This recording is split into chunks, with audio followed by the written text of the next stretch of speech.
right, everyone, welcome to show 23 on Crypto Voices. Matthew Mrzynskis, your host here from Latvia, joined by my co-host Fernando Ulrich from Brazil. Hello, Matthew. And today we are going to introduce Maxim Kaydun and Roman Snitko from the global online exchange Hodl Hodl, based in Riga, Latvia. Max is the CEO and Roman the CTO. We're going to talk about their commercial activities with Hodl Hodl. And then we're also going to spend some time talking about their stacked, star-studded conference coming up in just over a week, 25th to 26th of November in Riga, fondly dubbed the Baltic Honey Badger Bitcoin Conference. Max and Roma, welcome to Crypto Voices. Hi, Matthew. Hi, Fernando. Glad to talk to you. Hi. Great to have you guys here. I'm very excited to have you on the show. And our listeners should know by now that Latvia has been my home country for quite a while, about 11 years. So it's great to talk to you guys about the conference that's going to be coming up, about your business, and about Bitcoin. So let's talk about Hodl Hodl to begin. Max, I guess I'll address this one to you. Tell us a little bit about how you guys started the idea, why you wanted to do an exchange, and maybe how long you've been in Bitcoin and how you got into crypto. Well, Roma actually been quite a longer time in the Bitcoin community, in the crypto community, and this was initially his idea. But actually, we like 2 years ago, I think we thought that there's no proper peer-to-peer exchanges on the market because by that time local bitcoins was too difficult.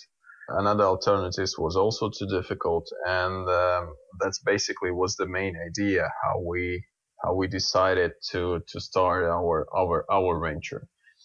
And I'm in crypto for 5 years, and Roma maybe can tell a bit more because he's a guy who is in crypto for a longer time period. I think Max is right. We just realized that there were no proper peer-to-peer Bitcoin exchanges. Like we saw the problems that local Bitcoins had. Namely, the most important one is that they still hold the Bitcoins, whereas Hodl Hodl doesn't do that, and our users deposit Bitcoins into a multi-sig address, P2SH address. And two keys are required to release the funds. One key from Hodl Hodl and the other key from the seller of Bitcoins, and that makes it inherently much safer than local Bitcoins. There's just like one of the most important advantages of the exchange that we conceived and then built. Yeah, and the next question I would have with that, is it better to classify your exchange then as a peer-to-peer online exchange and not a decentralized exchange, as you still have some client-server relationship then with your clients?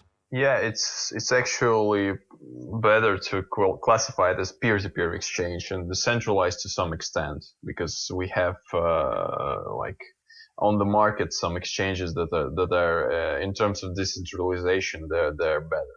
Correct. Yes, we have servers on which our software is running, and that means we are centralized in that sense. But we are peer-to-peer because users trade between each other directly, and we're just a platform that facilitates that trade. Yeah, important feature also, we don't oblige users to use our own wallets. We don't have actually our own wallets, and as Roma mentioned, for each contract or for each trade made on our exchange, we're creating an escrow account on Bitcoin's blockchain, which is publicly available, and you can check it. You can check it whether the Bitcoins are on this address, whether they've been released, and that's I think one of the main advantages. And another advantage, as I mentioned in the beginning, we were really, really disappointed with user interface, user experience, which in our opinion was quite hard to grasp. Just to clarify what Max said, when he said that we don't ask our users to use wallets, I think what he meant was that some exchanges sort of say that, hey, this is your wallet to which you're you deposit your funds. I think Local Bitcoins does that, but in reality, it's actually not the user's wallet, but it's the exchange's wallet. And that's the problem, and that's one thing we definitely do not do. Yeah, I think that's obviously an extremely important point, and it's just a lesson that users are going to have to learn again and again, both in the act of exchanging their coins, but also after you exchange, getting them quickly into a wallet you control, or the private keys that you control. It's just an extreme